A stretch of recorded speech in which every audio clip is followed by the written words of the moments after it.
E aí, pessoal, tudo bom? Eu sou o Hiro, sou BCC 019. Eu sou, na verdade, membro da frente de redes, mas eu gosto bastante de criptografia também, então eu vim dar essa aulinha para vocês sobre RSA. Primeiro vamos falar o que é exatamente RSA. Ele é um algoritmo de criptografia assimétrica, que vocês viram na aula anterior. Então ele utiliza esse conceito de chave pública e chave privada, e ele foi desenvolvido lá atrás, na década de 70, por três caras, o Rivest, o Shamir e o Edelman.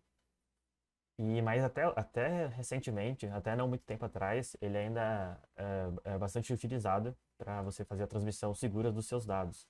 Então, mesmo em 2000, eles ainda faziam experimentos para quebrar RSA de 512 bits, e envolvia muitos computadores. Então, ele é um algoritmo realmente muito forte e muito importante para ser estudado.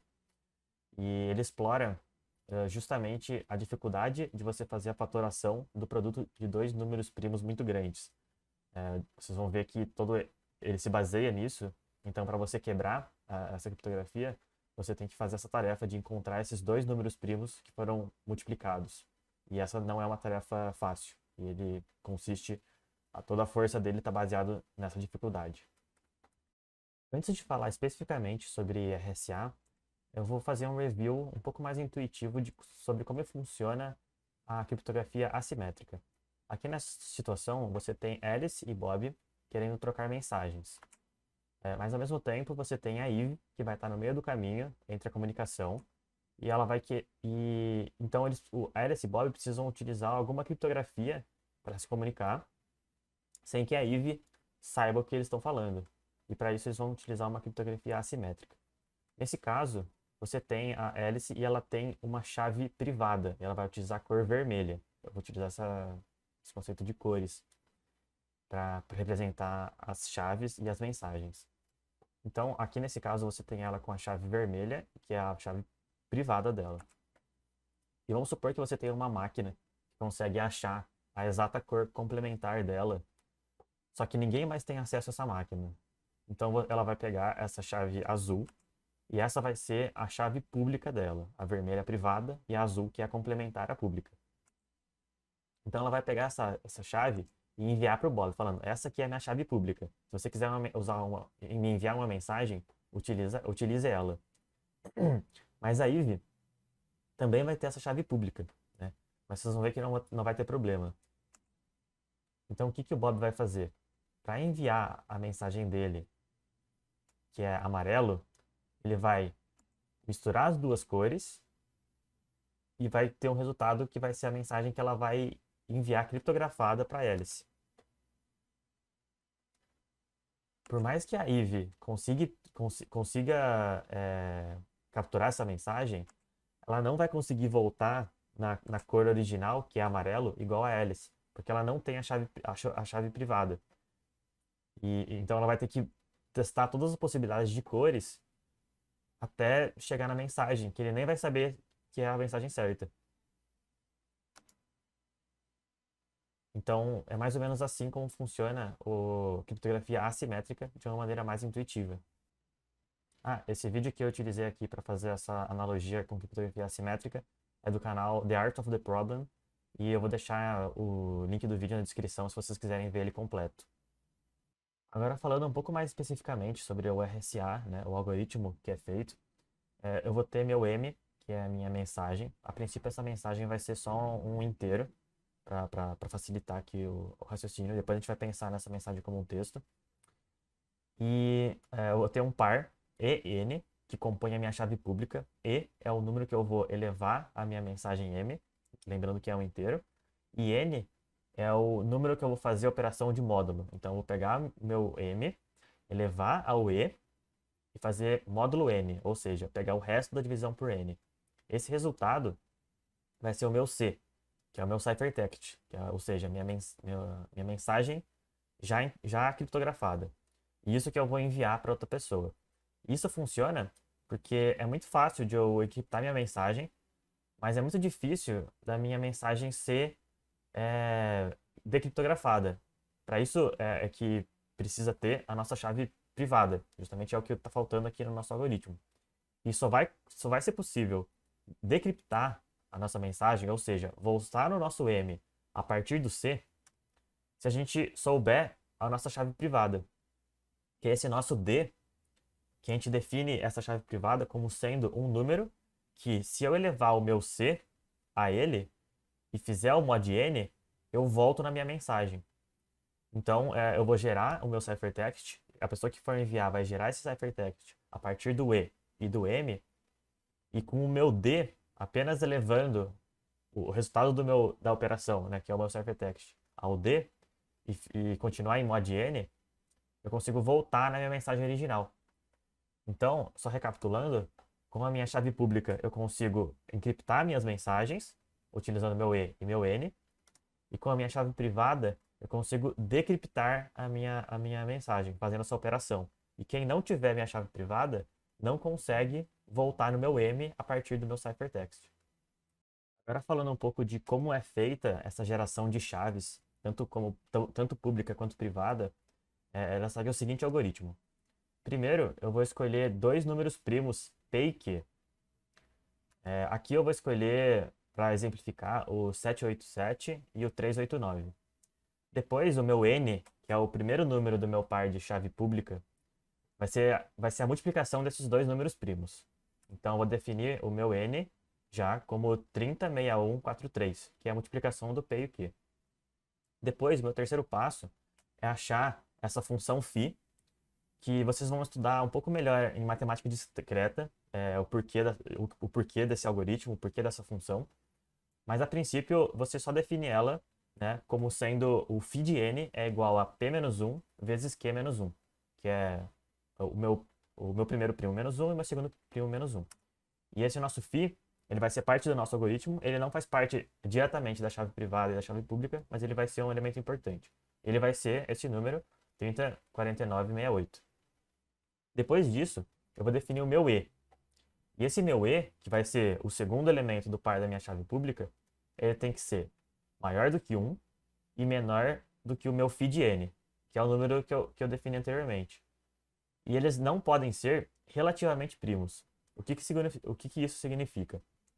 Isso significa que os divisores de E e os divisores de φ de n não podem ser iguais. Eles não podem ter divisores em comum, além do 1, que é o divisor de todos os números. Então eu vou definir esse E como 1337. Mas a princípio eu não tenho garantia que esse 1337 é relativamente primo com o meu φ de n, né? Mas eu posso testar isso utilizando uma biblioteca de Python. Se eu abrir aqui o Python 3 e utilizar a biblioteca crypto.util, importar todos os métodos dela, eu consigo usar o seguinte método, que é o método GCD. O GCD quer dizer Greatest Common Divisor.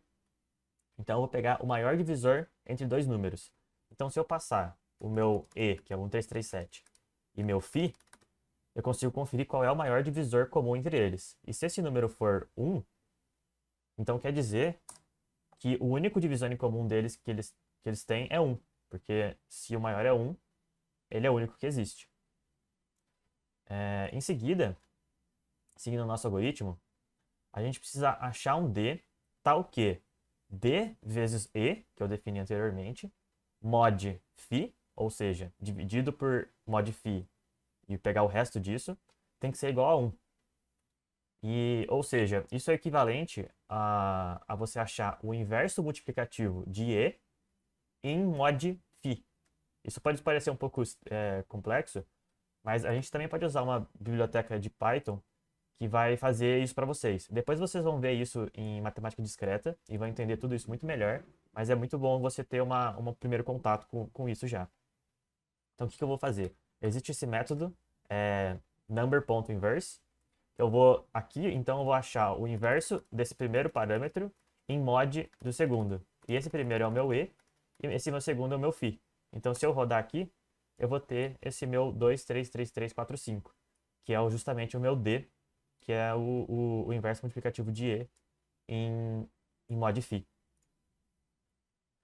E seguindo aqui, então eu vou ter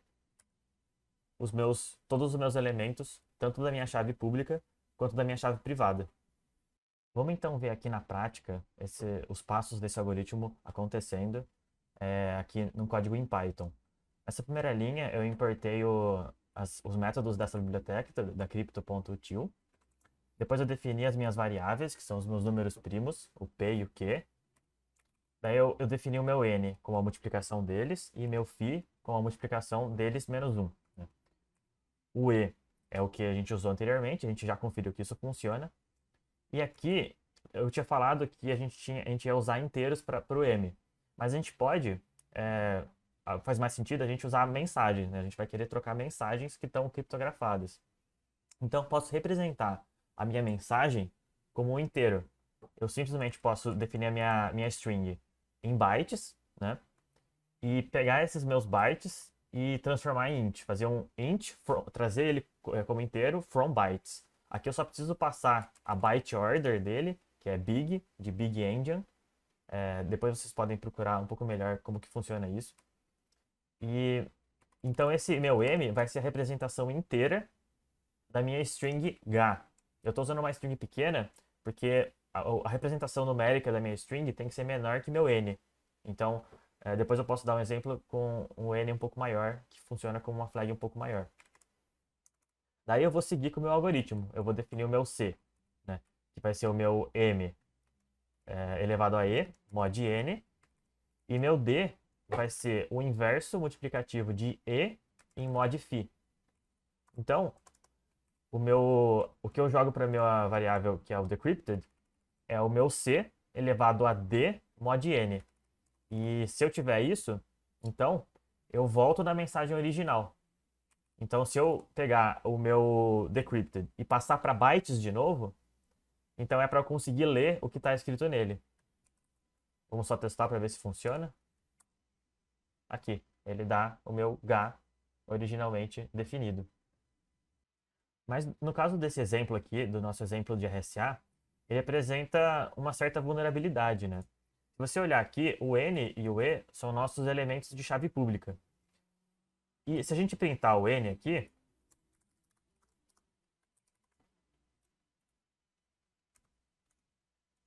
a gente pode ver que ele é relativamente pequeno, né? A gente consegue fatorar ele muito facilmente. E a gente consegue voltar nos primos P e Q originalmente utilizados para o nosso algoritmo. E se, olhando o nosso algoritmo, se a gente conhece P e Q, a gente também sabe o φ, e a gente consegue chegar em D fazendo o inverso de E em mod φ, porque o E também é um elemento da chave pública.